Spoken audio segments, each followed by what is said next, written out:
Now, Oliver's going to come up here in a moment. I don't know how many of you know Oliver Liyou. He's a local vet. And he's going to tell you his story. Now, this isn't something you're going to hear very often, particularly in this way, because Oliver was my patient. And so you're going to have the opportunity to hear about this from both sides of what he went through and how I thought about it. So let me just tell you a little bit about Oliver's story. Oliver graduated to Goolawah State High as the school captain. He got into university at the very young age of 16 to study vet. While there, he played A-grade rugby league for the university team. He graduated with first-class honours and an award as the top final year student in large animal medicine and surgery. In short, Oliver was the classic overachiever. I want you to keep that in mind because we're going to come back to that. Now, there's some ethical issues here. Firstly, can I say that Oliver has been well now for some years and hasn't required my treatment. In fact, the first contact I've had with Oliver was him asking me if I would come and speak to you tonight. He is more than able to give informed consent. But what Oliver wants to do is, of course, try and shift the culture around reaching out for help. Now, it takes courage to do what Oliver's about to do. So I'm going to ask him to come up here, and I'd like you to make him very welcome, please.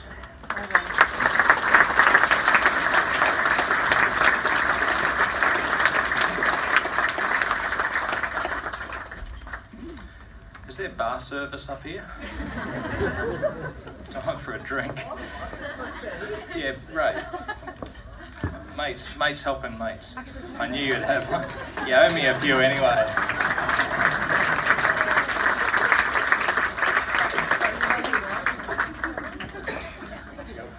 You're always good for one, Ray. So everyone has a story, right? A story about how mental health problems have affected them or their family or friends. In the service of increasing awareness, I've been invited to speak tonight about my story. So here it is. No one's immune to the potential disasters associated with mental health, and neither was I. The question is not whether the black dog comes visiting you, but how you choose to deal with it when it comes sniffing around your household. Sometimes it wanders off, sometimes it decides to stay a while. Since before puberty, I experienced a strange comfort from thinking that if life got too difficult or serious, suicide was an option. It was a very comforting and familiar thought pattern in my mind, popping up on a regular basis between the ages of 10 and 33. But it was my secret.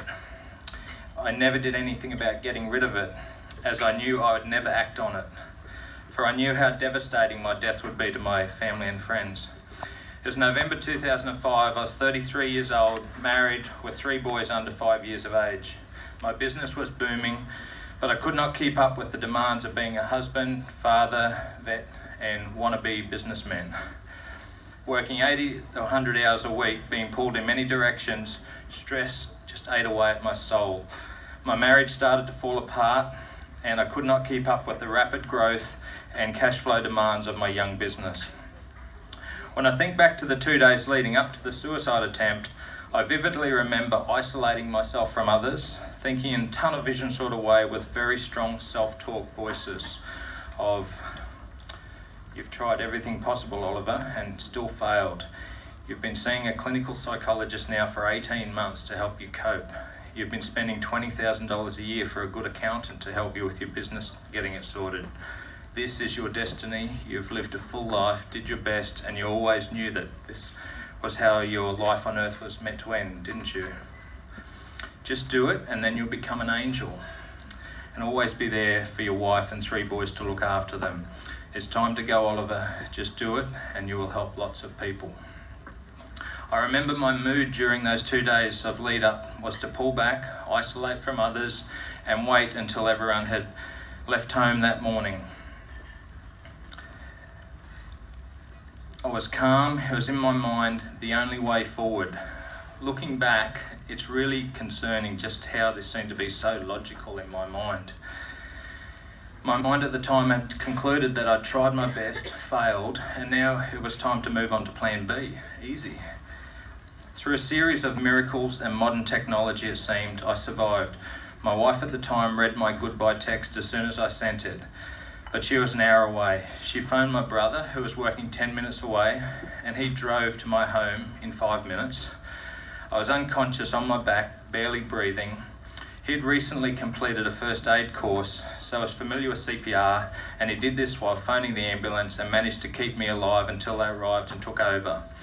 The whole home rapidly became a crime scene. Police, detectives, ambulancemen, fire brigade, people in biosecurity suits. I owe my life to my ex-wife and my brother. The scars left in my family's mind who witnessed these scenes will be with them forever. I'm greatly sorry for this and always will be. For I witnessed none of it. I was unconscious and taken by ambulance and helicopter to Lismore Base ICU. My family went through hell during the 5 days. I laid in a coma on life support. They were advised to prepare for the worst, that I only had 5% chance of making a full recovery and that I'd likely have brain damage and other problems. They were asked if they wanted to donate my organs. I don't know what that'd be good for, but if I didn't make it. But by some miracle, I did come out of the coma and made a full recovery. And when I woke, I was informed of the events of the past week, and I fully realised the magnitude of the mistake I had made, and finally came to accept that I needed to get myself sorted out properly, once and for all. I first needed to apologise to family and friends for what I'd done and what I'd put them through. And I vividly remember my 3 beautiful boys, aged 6, 4 and 18 months, walking together, all up the holding hands down the hospital corridor to visit me in the ICU. At that stage I couldn't walk, but their smiles lifted my spirits. It's the most empowering and enduring vision I have of the whole experience, and that was the wake-up call that I needed.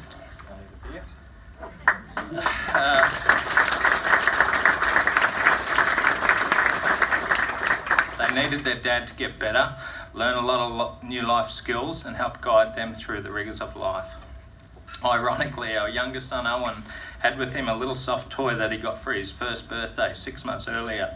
It was a little dog, black in colour, and Owen named him Black Dog. Black Dog was a valued member of our family for several years as he went everywhere with Owen. Within 2 weeks of the suicide attempt, I was very fortunate to have finally found a caring psychiatrist in Dr George Blair-West, who I felt believed in me and could help me get better again, rebuild my life, marriage, business and reputation. There are also some awesome psych nurses who gave me tips on how to re-enter society, knowing how publicised my suicide attempt would be in a small community like Grafton. I knew there'd be some people who would judge me negatively, and I certainly lost some clients from my business. I enrolled in an 8-week CBT cognitive behaviour therapy course, and it was easily the most enlightening and liberating 2 months of learning that I ever did. And I owe a lot of my new thought patterns about life to that course. I continued to see Dr George on an ongoing basis for the next 5 years, and he was able to help me with all aspects of my mental health, including my relationships, my diets, the raising of my 3 boys and my medication. Words cannot describe how grateful I am for not dying on that day back in 2005, and the incredible family, friends, clients and professionals who have all supported me in my recovery. Make no mistake, I still have good days and bad, but by and large life is good. I've had the wonderful experience of seeing my 3 boys, Jack, Ben and Owen, grow up, and to have a patient, beautiful, loving and caring partner in Carolyn, and have a great team of dedicated employees over here front table who help me every day to help directly and indirectly thousands of horses to live better lives through our business. It's not one day goes by when I don't remind myself how damn lucky I am that I survived a deeply flawed strategy that my mind offered up to me back on that day in 2005. We residents of the Clarence Valley are truly blessed to live in one of the best climates in the world, in the luckiest country in the world when it comes to lifestyle opportunity and great people. So let's work together on this problem and chase with big sticks any black dogs that come sniffing around our back doors, because they can sneak up on you, lunge quickly and bite very hard. Thank you.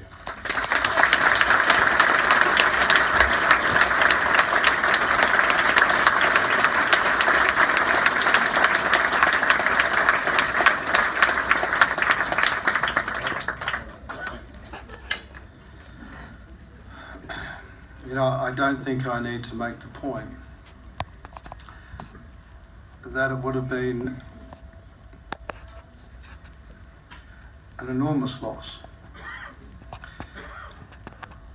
if you'd got that right. I screw up occasionally. Yeah. Now, I get emotional about this at one level because I know that for every story of Oliver's where he can stand here and tell you about it, and the life that he's gone on to lead since, there are hundreds and hundreds of people who can't tell us that story of how they survived because they didn't make it. A lot of people dismiss these stories. They say, you know, oh, well, they were probably a bit weak, either in the head or whatever we mean when we think of people as being weak. But remember, A-grade rugby league player, school captain, first class honours graduate. He was the pin-up boy for health professionals. And there's some interesting research showing us that the more intelligent and capable you are, the more at risk of suicide you are.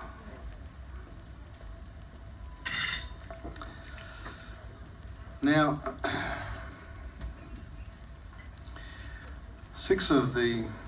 half of the 6 letters in the word stress are S's. And there's another word with 3 S's in it.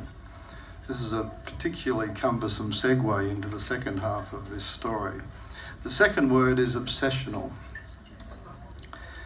Now I want to talk about the personalities that we typically find amongst these kinds of health professionals that stress acts upon. You need to understand both sides of this if you want to understand the complexity of what we're up against. In psychiatry, we call it the obsessional personality type. What is it? Well, I'm sure there's many of you in this room. Obsessionals are very good at organising information, studying it, recalling it. They take pride in efficiency. They pursue order and excellence. And they work hard under pressure. And who loves that constellation of personality traits? Well, schools, universities. They're lauded, encouraged. Now, add stress to the obsessional professional. You see, what an obsessional does when they experience stress is they turn it into something different. They turn it into pressure. And then what do they do with the pressure? They work harder. Now, that's fine if we're at university, school, and the exams are going to be over in 2 or 3 weeks. But what if it's life? And your solution to being under pressure is to work harder. Because the obsessional is trained, has perfected the art of not feeling stress. They notice it, sure. They'll say, I'm a bit stressed. But it starts to evolve, it starts to eat away at them. It comes out emotionally, burnout, depression, or it comes out physically. They start seeing their GP for their gastric reflux. They're found to have high blood pressure, having frequent recurrent viral illnesses. The relationship between stress and physical illness is no longer a debate. It's only a matter of degree. So the obsessional becomes very good at ignoring, not taking any notice, and yes, working harder.